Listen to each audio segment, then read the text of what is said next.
তাৰাবাৰী আৰক্ষীৰ ড্ৰাগছ বিৰোধী অভিযান বৃহৎ পৰিমাণৰ সন্দেহযুক্ত হেৰোইনসহ আটক ড্ৰাগছ ব্যৱসায়ী বৰপেটা জিলাত অব্যাহত আছে আৰক্ষীৰ ড্ৰাগছ বিৰোধী অভিযান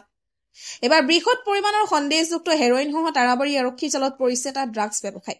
ধৃত ড্ৰাগছ ব্যৱসায়ীটো হৰিপুৰ গাঁৱৰ শৰীফ মিয়াৰ পুত্ৰ শাহজামাল মিয়া বুলি জানিব পৰা গৈছে উল্লেখ্য আছে গোপন খবৰৰ ভিত্তিত ৰবিবাৰে সন্ধিয়া বৰপেটা জিলাৰ তাৰাবাৰী থানাৰ অন্তৰ্গত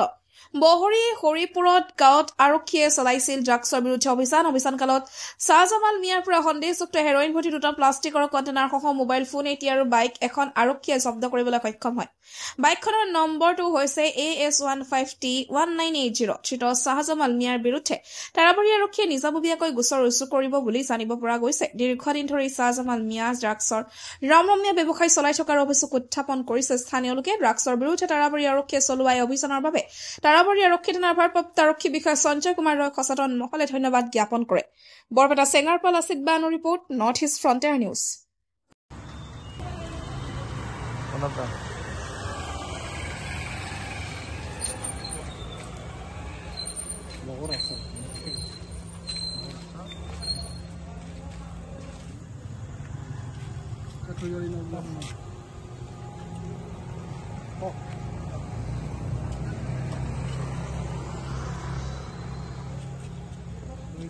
কিটটো আনি আছে ন